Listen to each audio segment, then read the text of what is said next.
Greetings everyone, I am the goddess known as Jackie Gates and welcome to my theatre series. This is part 3. We're going to be covering movement and places. In the theatre, just a couple of minutes before curtain up, the stage manager will yell, "Places everyone!" It's always my favourite part because the adrenaline's there and you sort of got that half nerves, half excitement thing, and you'll take up your position if you happen to be on stage when the curtain goes up, or you'll wait in the wings at your entrance. If you are doing any kind of network marketing or even just talking to your son's teacher at school, what you say with your body language is so much more important and so much more powerful than what you say with your words. Think about this for a minute. In the old days they said that 93% of communication came through non-verbal cues.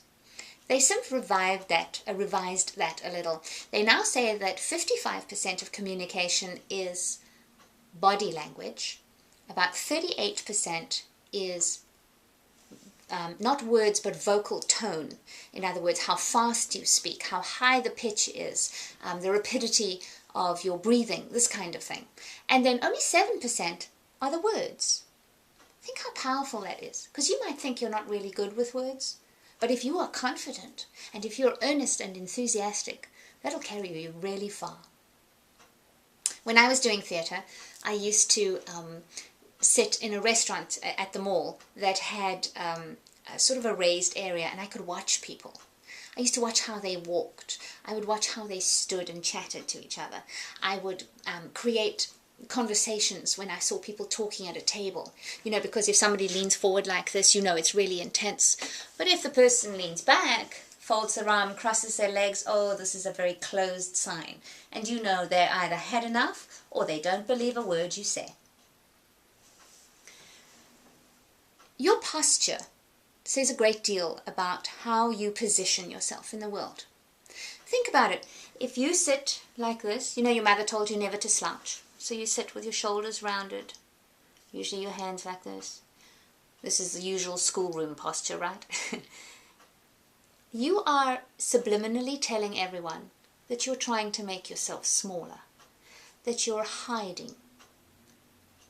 And that automatically gives them a position of power over you. Is that what you want? Wouldn't it be better to straighten out those shoulders, lift your chin, and step confidently? Also, there's an old cartoon from Charlie Brown, and he's standing with his head against the tree. And the caption underneath says, "You have to stand like this when you're depressed." Because this is how depressed people stand. Because if you stand up straight, you can't be depressed anymore.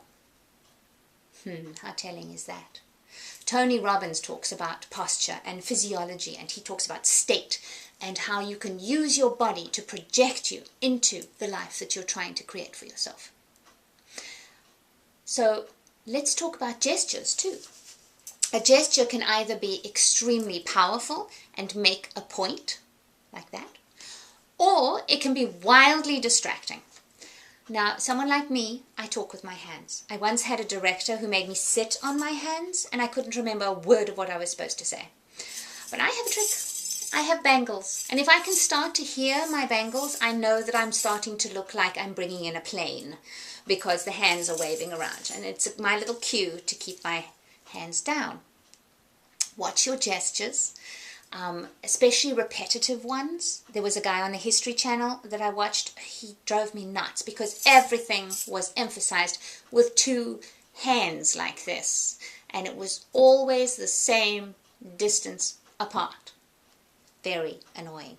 And if you're talking to a group, that will shut them off quicker than anything else.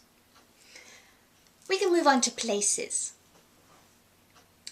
I noticed places when I started doing videos.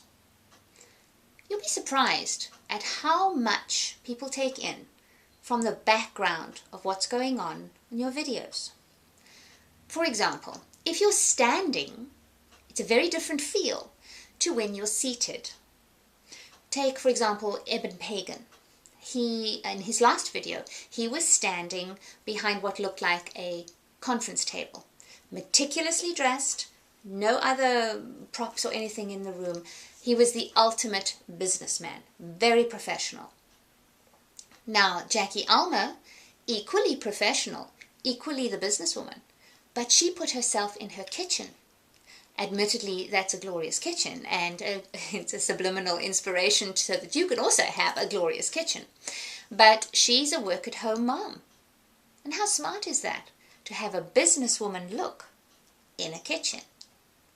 Then you take Jonathan Budd, for example. Very hip, very cool, very with it. He's very casually dressed, but again, standing in most of his videos.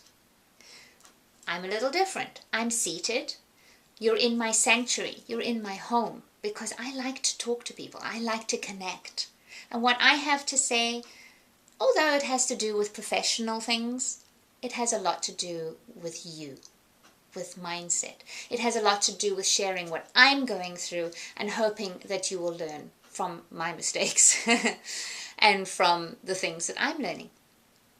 So, when you're at parties, if you do the home party thing, remember how you position yourself in front of the group will have a big effect. Do you want to stand, perhaps with your table of props, and use that to remind you of the words that you're supposed to say? Or would you prefer to sit? I've seen a couple of home parties where the presenter, the distributor, actually sat on the couch. She had a basket of things next to her, and we just passed it round. It was very light, very casual, made it very duplicatable too. That word sounded funny. But if you're looking at places, if you're looking at body language, all the non-verbal stuff, they have so much weight. So we're going to step into our lives with our shoulders back, our chins up. We're going to offer a firm handshake. Please, none of this wet fish nonsense. Firm handshake, quick grip, smile, look the person in the eye, and have a goddess-worthy day.